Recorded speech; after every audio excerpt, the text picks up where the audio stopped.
In this tutorial, you're going to learn how to draw a realistic hand in a portrait. I'm not going to do the whole portrait, just the hand.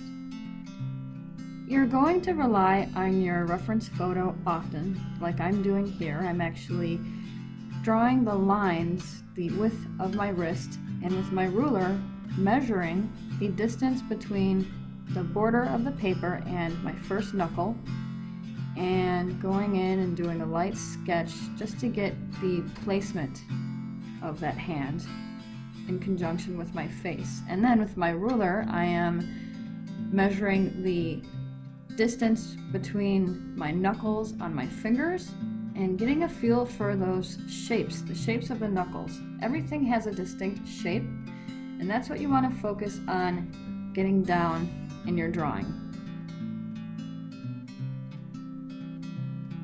Hands are difficult to do because there's a lot of angles and a lot of shapes and a lot of different values and a very broad value scale that it takes an artist's eye to really identify. But of course you can learn how to do it.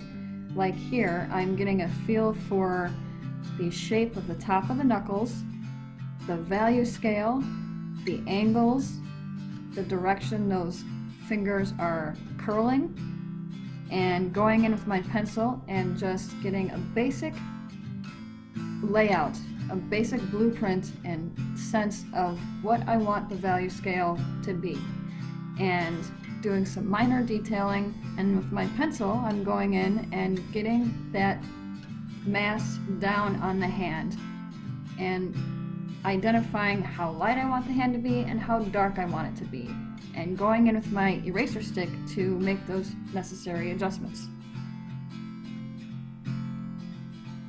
An important note about drawing a hand: make a fist right now, and you'll see that the wrinkles around your palm that are protruding out have, they're going to be highlighted, and the wrinkles are going to be shadowed. But if you see here, I'm going in with my eraser stick and I am creating shapes with the highlights to define those wrinkles. That's what's going to give your hand that realism. When drawing the nails, think about the shape of an almond and cut one in half. You'll see that one end is wider and one end is a lot more narrow. And that's how you gotta look at nails. Your nails on one end are narrower and come to not a point, but a narrower curve towards the knuckle. And towards your finger pads, your nails fan out. When detailing the fingers, like the finger that I'm doing here, you want to consider the direction those wrinkles are going. They are curving toward the knuckle, and you want to emphasize how the lights and shadows are hitting the finger, hitting the hand. With your fingers, there might be more light on the top of your fingers and knuckles, more shadow on the base of your fingers and knuckles, but there's also going to be a value scale in the middle of your fingers, between your knuckles and the base of your fingers. You want to get those value scales nailed down because that will really add depth in your drawing. This aspect of the drawing is the most crucial, where the knuckle presses in, or the fingers press in to the cheek or the jaw. You want to look at the lighting and the shadows within the fingers, and especially the cheek. With the fingers pressing into the cheek, there's going to be shading in that area there between the fingers and the cheek, and they're not all going to be the same shade, just a sharp dark line. It takes an artist's eye to get those values as close to correct as you can get them.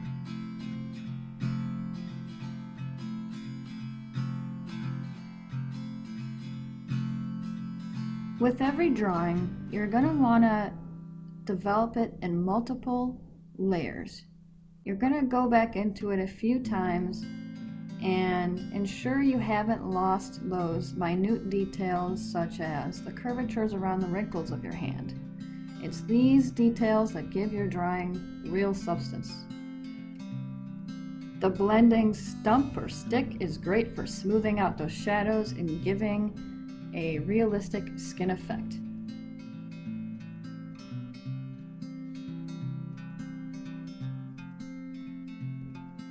I am going in with the wrinkles again and getting the direction and the beautiful quality of the wrinkles in the hand, which give it that delicacy, that intricacy, and going into my fingers and the knuckles with a darker pencil, adding more definition in areas that got a bit faded in all of my shadowing and highlighting. During the finishing touches of your drawing, you're gonna want to smooth out all of those edges and the areas where you want to emphasize transitions in the shadows and highlights, like I'm doing here with my eraser stick, very sharp point.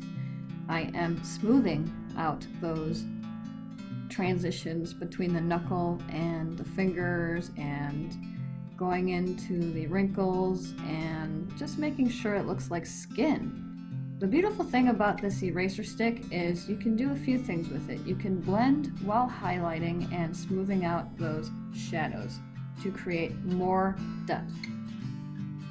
Lastly, you want to add definition to the nails and some more shape to them, give them a little more structure.